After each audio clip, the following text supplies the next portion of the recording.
성보 재활원에서 장애인 감금 사태가 불거지자 시민사회단체가 시설 폐쇄를 강하게 요구하고 있습니다. 영남대가 박정희 정권에 강탈당한 사실을 알리는 특별 강연이 교수회 주최로 열렸습니다. 그런데 대학 측이 학교 명예를 해칠 우려가 있다며 불허하면서 교수회와 갈등을 빚었습니다. 경상북도가 신공항 유치에 가속도를 붙이고 있습니다. 도청 주요팀이 모두 포함된 신공항 TF도 출범했습니다. 도시공원 일몰지의 시행으로 훼손될 위기인 경주 황성공원이 공공토지 비축사업 대상지로 선정돼 사유지 매입이 가능하게 됐습니다. 여러분 안녕하십니까? 5월 9일 목요일 아침 대구 MBC 뉴스투데이 시작합니다.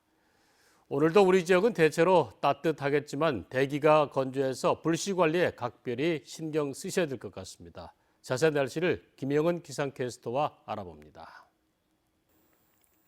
네, 따뜻한 날씨 속에 야외 활동하기 좋은 요즘인데요. 건조한 만큼은 주의하셔야겠습니다. 연일 대구 경북 전 지역에는 건조주의보가 발효 중이고요. 여기에 바람도 꽤 강하게 불고 있습니다. 요즘 날이 좋다 보니 등산이나 산책 등 바깥으로 많이 나가실 텐데요. 메마른 대기가 이어지고 있기 때문에 불씨 관리에는 계속 신경 쓰셔야겠습니다. 오늘도 어제와 비슷한 기온을 보이면서 활동하기 무난한 날이 되겠습니다. 아침 기온 보시면 대구는 16도, 안동 12도, 경주는 13도로 하루를 시작하고요. 낮 최고 기온은 대구 26도, 안동 25도, 경주는 27도 예상되면서 한낮에는 다소 더울 수도 있겠습니다. 일교차가 계속 크게 벌어지면서 감기 걸리기 쉬운 환경입니다. 면역력이 떨어지지 않도록 건강관리도 잘 해주시기 바랍니다. 내일도 우리 지역은 구름 사이로 파란 하늘이 드러나겠고요. 오늘보다 낮 기온이 더욱 오르면서 초여름 날씨를 보이겠습니다. 날씨였습니다. 대구문화방송이 어제 보도한 성보 재활원 장애인 감금 사태를 시민사회단체는 심각하게 보고 있습니다. 이미 인권 침해와 노동 착취 같은 문제가 드러난 시설이니만큼 이번에는 시설 폐쇄와 탈시설이 필요하다는 겁니다. 박재형 기자가 취재했습니다. 사회복지사들이 1급 지적장애인을 창고에 1시간 가까이 감금한 사건은 지역복지계에 충격을 줬습니다. 성보재활원은 일부 복지사의 일탈이라며 해고 등의 조치를 했다고 해명했습니다. 아무리 개인이 일지라도 일어나지 않도록 우리가 더욱더 세심하게 지금 관심을 가지고 노력하고 있습니다. 지역장애인 시민사회단체는 이번 사태를 아주 엄중하게 바라봅니다. 중증장애인 150여 명이 사회와 격리돼 24시간 생활하는 점을 고려하면 추가 학대가 있을 수 있다는 겁니다. 말썽은 반복됐지만 그때마다 땜질식 처방뿐이었습니다. 성보재활원은 2008년 급성 A형 간염이 집단 발생해 20대 지적장애인이 숨졌습니다. 2015년 장애인 노동 착취 및 인권 침해, 보조금 유용 등이 불거졌습니다. 2018년엔 온갖 문제로 사퇴한 재단 전 이사장이 재단 이사로 복귀했다가 거센 반발로 다시 사퇴하기도 했습니다. 대구시는 번번이 시설 폐쇄와 법인 해산 요구를 거부했습니다. 법인 대표만 이게 이제 어떤 교체하는 정도로 이게 대책들을 내놨었고 그 미봉책이 오늘 사건들을 만들어내는 그런 이게 이제 단초를 제공했다고 그렇게 보고 있습니다. 시민사회단체는 장애인 복지법 등에 따라 다시 시설 폐쇄를 대구시에 촉구합니다. 대구시가 4년 전 장애인 인권 침해 등으로 이미 개선 명령과 시설장 교체를 했기 때문에 가능하다는 겁니다. 몇 년간을 통해서 폐쇄 조치할 건지 그리고 그 기간 동안 거주하고 있는 장애인 분들은 어떻게 탈시설에서 지역 생활로 올 수 있게끔 지원할 건지 이런 방침들을 빨리 세워서 지역 장애인 시민사회단체들은 오늘 시청 앞에서 기자회견을 열고 성보재활원 시설 폐쇄와 탈시설을 대구시에 촉구합니다. MBC 뉴스 박재영입니다. 영남대학교에서는 특별한 강연 하나를 두고 긴장감이 감돌았습니다. 영남대 정체성을 두고 양립할 수 없는 두 생각이 부딪힌 건데요. 강연을 준비한 것은 교수회고 못마땅해 하며 막으려 한 것은 학교 본부 측이었습니다. 윤태호 기자의 취재입니다. 영남대학교 전신인 구대구대학의 대표 설립자 최준 선생의 손자인 최염 씨가 강단에 섰습니다. 대구대학의 설립 배경과 청구대학과 합병을 통한 영남대의 탄생 과정을 알리기 위해서입니다. 박정희 군사 정권이 사카린 밀수 사건으로 궁지에 몰린 삼성 이병철 회장으로부터 영남대를 강탈한 뼈아픈 역사를 알리는 데 의미를 뒀습니다. 정치 권력과 재벌의 야합으로 된 거예요.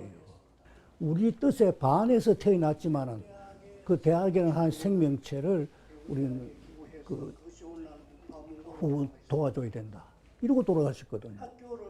영남대 교수회가 주관한 이번 강연은 열리지 못할 뻔했습니다. 대학 측이 대학의 명예를 해칠 우려가 있다며 강연을 열지 말라고 요구했기 때문입니다. 속내는 박정희 전 대통령과 영남대를 부정하는 걸 용납하지 않겠다는 겁니다.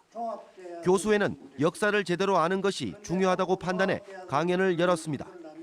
자기 것을 하나도 취하지 않고 모든 것을 공동체에 이렇게 헌납하겠다라는 그런 정신에서 이 학교가 만들어진 것이니 영남대에서 교육을 받은 학생들이 어떤 역할을 하는데 얼마나 중요한 가치이며 덕목이며. 영남대 교수회는 박근혜 전 대통령이 지명한 이사들로 구성된 영남학원의 적폐 청산 운동도 펼쳐나가기로 해 대학 본부와의 마찰이 불가피할 것으로 보입니다. 영남대가 탄생한 어두운 과거를 알리는 것은 결국 영남대의 전신인 구 대구대학과 청구대학의 설립 취지에 맞게 영남대를 시도민에게 돌려줘야 한다는 요구와 맥을 같이 하고 있어 그 의미가 남다릅니다. MBC 뉴스 윤태호입니다. 대구의 이혼율이 떨어지다가 6년 만에 증가세로 돌아섰습니다. 황혼 이혼 증가 때문인데요. 전체 이혼율 가운데 남자 60대가 1위를 차지했습니다. 손은민 기자의 취재입니다. 구태여 억지로 살 필요가 없잖아요, 그죠? 나이 들어가도 자기 편하게 살고 자기 삶을 살락하면 황혼 이혼도 괜찮지 싶어요. 자녀 세대의 생각도 많이 달라졌습니다. 저희 자식들도 뒷바라지 많이 하시고 해서 본인만의 이제 인생을 사는 것도 부모님이 행복하다면 저는 지난해 대구의 이혼 건수는 4,500여 건으로 전년 대비 3.4% 증가했습니다. 혼인 건수 감소세와 함께 2012년 이후 계속 줄어들던 흐름이 다시 반등한 겁니다. 20-30년 넘게 같이 살다 헤어지는 이른바 황혼 이혼의 급증이 이혼 증가세를 이끌었습니다. 지난해 이혼한 부부 가운데 37.6%가 20년 이상 함께 산 부부였습니다. 2017년과 비교해 4년 이하의 신혼 이혼은 6.6% 줄어든 반면 30년 이상 함께 산 부부의 이혼은 23.1% 급증했습니다. 인구 1000명당 이혼 건수는 60대 이상 남성이 10.1건으로 가장 많았고 남녀 모두 60대 이상에서 전년 대비 이혼 증가폭이 가장 컸습니다. 황혼 이혼의 증가는 기대 수명이 늘어나고 인구가 고령화된 영향도 있지만 달라진 가치관과 사회 분위기가 반영된 탓도 큽니다. 경제력이 동등하잖아요. 그런 분위기, 그다음에 양성평등이라든지 이혼을 결정할 때는 주변의 지지가 중요하잖아요. 자녀들이 그렇게 반대하지 않는 거, 그 부분에서 이제 여자분들이 힘을 얻는 거죠. 이혼이 늘어난 반면 결혼은 줄곧 내리막길을 걷고 있습니다. 지난해 대구의 인구 1000명당 혼인 건수는 4.5건으로 통계를 내기 시작한 이후 가장 낮았습니다. MBC 뉴스 손은민입니다. 신공항 후보지 결정이 연내로 예고되면서 경상북도의 새 공항맞이 준비에 가속도가 붙기 시작했습니다.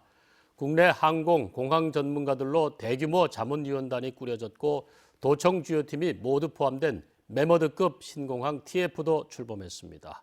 홍석준 기자의 보도입니다. 공항이 대구에서 경북으로 옮겨오는 대구 경북 통합 신공항 사업. 대구시가 주도하던 사업비 산정 문제가 가닥을 잡으면서 이제 공항이 새 둥지를 트는 경상북도가 목소리를 점차 키우고 있습니다. 경북은 새로운 신도시가 만들어지고 또 더 중요한 것은 물류공항으로서 우리 구미 지역이라든지 포항 지역 산업도시들이 다시 활기를 띠게 되고 또 인구 소멸 지역이 다시 살아나는 지역으로 바뀌기 때문에 신공항을 경북이 여태 경험하지 못한 대역사로 규정한 경상북도가 공항 이전 효과를 구체화하기 위한 대규모 자문위원단을 출범시켰습니다. 국내 양대 항공사와 저가항공사의 고위 임원 출신, 국내외 공항 컨설팅 전문가, 공군 및 항공 분야 교수 30여 명이 망라돼 경상북도의 신공항 전략을 측면에서 지원합니다. 기업이나 산업을 유치해 올 수 있는 그런 수단으로 활용을 해야 될 것 같고요. 그래서 철저하게 그 비즈니스 마인드를 가지고 우리가 정책적인 영향도 중요하지만 실제적으로는 기업이 움직여야 되기 때문에 건설 중심이던 신공항 업무는 일자리와 후방 산업 등 경제적 파급 효과를 높이는 쪽으로 무게 중심을 옮깁니다. 이를 위해 공항 전담팀을 도청 주요 부서 20여 곳을 참여시켜 매머드급 TF로 확대 개편했습니다. 경상북도를 가로지르는 3개 고속도로를 신공항 인근에서 연결하는 계획과 더불어서 공항철도, 공항 신도시, 공항 인력 양성 등은 정부에 선제적으로 건의할 예정입니다. 중앙정부는 군공항 위주로 하려고 많이 할 거고 우리는 군공항도 중요하지만 민간공항도 함께 가야 되기 때문에 거기에서 서로 간에 협력을 잘 해야 된다고 생각합니다. 다음 달부터는 의성과 군위 두 후보지가 유불리를 두고 신경전을 벌이는 주민투표 방법, 점수 배점 방식이 국방부에서 본격적으로 다루어집니다. 치열한 경쟁, 때로는 극한의 갈등까지 예상되는 만큼 경상북도의 중재 움직임에도 관심이 집중될 전망입니다. MBC 뉴스 홍석준입니다. 내년 7월 도시공원 일몰제 시행으로 훼손될 위기를 맞은 경주 황성공원에 사유지 매입이 가능하게 됐습니다. 경주시가 한국토지주택공사에 신청한 공공토지 비축사업 대상지로 선정돼서 하반기부터 사유지를 매입하고 본격적인 공원 정비에 나설 예정입니다. 임재국 기자의 취재입니다. 신라시대부터 조성돼 도시의 심장 기능을 하는 경주 황성공원입니다. 크고 작은 나무와 넓은 숲이 조성돼 시민들의 휴식 공간으로 인기를 얻고 있습니다. 경치도 좋고 나무도 많고 공기도 좋고 경주 시민들이 이용을 많이 하니까. 황성공원 전체 규모는 89만 제곱미터. 이 중 20년 이상 묶어둔 사유지가 전체의 11%, 10만여 제곱미터에 이릅니다. 내년 7월에 일몰제가 시행되면 사유지 개발이 가능해져 공원 훼손이 불가피합니다. 경주시는 매년 예산을 확보해 사유지 매입에 나섰지만 내년까지 필요한 350억 원의 예산이 없어 어려움을 겪었습니다. 그런데 경주시가 한국토지주택공사에 신청한 공공토지 비축 사업이 최근 국토교통부의 최종 승인을 받아 사유지 매입 재원을 확보하게 됐습니다. 한국토지주택공사는 다음 달 경주시와 협약을 맺고 하반기부터 2년 동안 황성공원 내 사유지를 매입해 경주시에 이전합니다. LH공사에서 선매입한 후 우리가 5년 이내에 분할상환하는 방법으로 그렇게 되면 집가 상승에 따른 어떤 그런 예산 절감 효과라든가 조기 착공이 아마 상당히 어떤 기대가 되는 그런 사업이 되겠습니다. 사유지 매입과 별도로 경주시는 지난 1월에 도시공원 실시계획 인가를 받아 오는 2023년까지 일몰제를 피할 수 있는 시간도 벌었습니다. 경주시는 황성공원 내 사유지 매입이 이전 완료되면 국비 등 100억 원을 확보해 본격적인 정비 사업에 나설 예정입니다. MBC 뉴스 임재욱입니다. 국립대구박물관의 관장 직급이 개관 25년 만에 현재 4급에서 중앙부처 실국장급인 2급 수준 고위 공무원으로 격상됐습니다. 대구박물관은 이번 직급 승격과 함께 소장품 관리와 지역 문화 행사, 박물관 교육 서비스를 강화하기 위해 학예 연구사를 2명 증원해 27명으로 늘립니다. 대구박물관은 시설 규모가 15,000제곱미터로 국내 박물관 중 2위고 소장품 규모는 1위로 17만 6천 점입니다. 국립대구박물관은 오는 17일 고 이영희 기증복식 특별전 개막과 함께 직급 승격 기념 행사를 열 예정입니다. 대구지법 형사 2단독 이지민 부장판사는 돈을 관리해준다며 알고 지내던 장애인 가족의 돈을 횡령한 혐의로 기소된 41살 A씨에게 징역 1년을 선고했습니다. A씨는 2013년 남편의 친구가 숨지자 그의 아내인 지체장애인 B씨에게 지급되는 유족연금과 장애연금 등을 관리해주겠다며 통장을 넘겨받은 뒤 2018년 5월까지 79차례에 걸쳐 6,600여만 원을 채무를 갚거나 유흥비 등으로 사용했다가 재판에 넘겨졌습니다. 이 부장판사는 피고인이 인적 신뢰관계를 이용해 범행했고 피해가 복구되지 않은 점을 고려했다고 밝혔습니다. 우리 집 수돗물 안심 확인제를 이용하는 시민들이 늘었습니다. 대구 상수도 사업본부는 공무원이 가정을 방문해 수지를 검사해서 결과를 알려주는 안심 확인제 이용자가 2014년 300여 건에서 지난해 900여 건으로 3배 늘었다고 밝혔습니다. 지난해 6월 낙동강 수계 수돗물에서 유해 물질인 과불화 화합물이 검출된 뒤 검사 의뢰가 폭증했습니다. 상수도 사업본부는 1차 검사에서 부적합 판정이 나오면 2차에서 일반 세균과 대장균 등 5개 항목을 추가로 검사해 주고 있습니다. 경북교육청이 오는 2021년까지 공립유치원 취원율을 40%로 높이겠다고 밝혔습니다. 경북교육청은 올해 공립유치원 55개 학급을 새로 증설해 취원율을 31.5%로 높인 뒤에서 내년에는 21개 학급, 2021년에는 71개 학급을 추가로 증설해서 취원율 40%를 조기 달성할 계획입니다.